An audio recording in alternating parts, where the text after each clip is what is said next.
आम तौर से दुख को नापसंद किया जाता है। लोग समझते हैं कि पाप के फलस्वरूप अथवा ईश्वरीय कोप के कारण दुख आते हैं, परंतु ये बात पूर्ण रूप से सत्य नहीं है। दुखों का एक कारण पाप भी है, परंतु ये ठीक नहीं कि समस्त दुख पापों के कारण ही आते हैं। बहुत बार ऐसा भी होता है कि ईश्वर की कृपा के कारण, पूर्व संचित पुण्यों के कारण और पुण्य संचय की तपश्चर्या के कारण भी दुख आते हैं।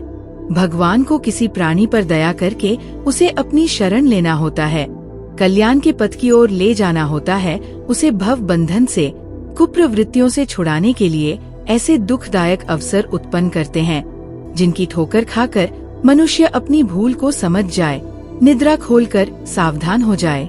सांसारिक मोह, ममता और विषय वासना का चस्का ऐसा लुभावना होता है कि उन्हें साधारण इच्छा होने से छोड़ा नहीं जा सकता।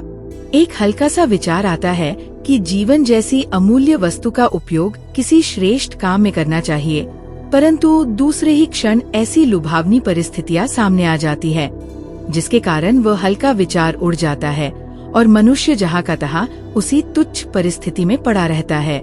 इस प्रकार की कीचड़ में से निकालने के लिए भगवान अपने भक्त में झटका मारते हैं, सोते हुए को जगाने के लिए बड़े जोर से झकझोरते हैं। यह झटका और झकझोरा हमें दुख जैसा प्रतीत होता है।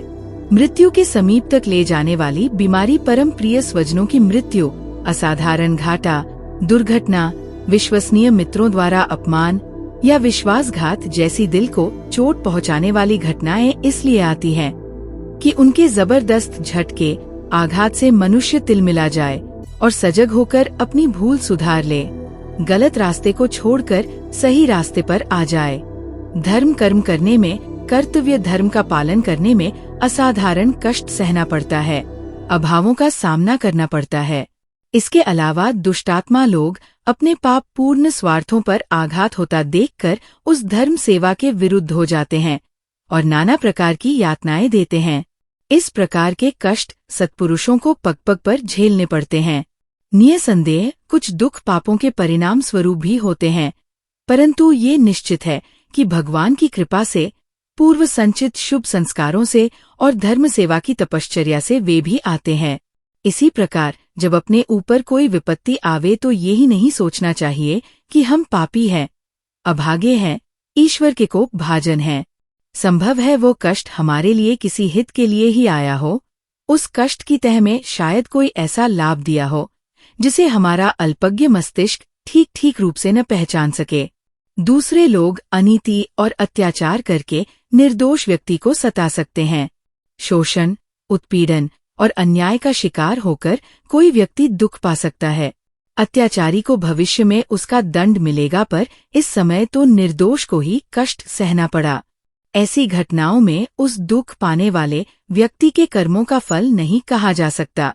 हर मौज मारने वाले को पूर्व जन्म का धर्मात्मा और हर कठिनाई में पड़े हुए व्यक्ति को पूर्व जन्म का पापी कह देना उचित नहीं। ऐसी मान्यता अनुचित एवं भ्रमपूर्ण है। इस भ्रम के आधार पर कोई व्यक्ति अपने को बुरा समझे, आत्मग्लानि करे, अपने को नीच या निंदित समझे, इसकी कोई आवश्यकता नहीं है। कर्म की गति गहन है, उसे हम ठीक प्रकार नहीं जानते, केवल परमात्मा ही जानता है। मनुष्य का कर्तव्य है कि सुख दुख का ध्यान किए बिना सदैव अपने उत्तरदायित्व का पालन करे और सद्मार्ग पर चलता रहे। कार्य में सफलता मिलती है या असफलता, प्रशंसा होती है या तिरस्कार प्राप्त होता है, लाभ में रहते हैं या घाटे में, इन सब बातों के कारण अपने कर्तव्य का त्याग करना किसी प्रकार उचित नहीं कहा जा सकता है, क्योंकि जगत में ईश्वरीय न्याय सब जगह काम कर रहा है। हम अपनी छोटी बुद्धि से उसे समझें चाहे न समझें, वो जल्दी प्रकट हो या देर से आए, पर हमारे कर्मों का सच्चा फल हमको अवश्य मिलेगा। इसलिए हमको किसी भी अवस्था में ईश्वरीय नियमों का उल्लंघन करना उचित नहीं।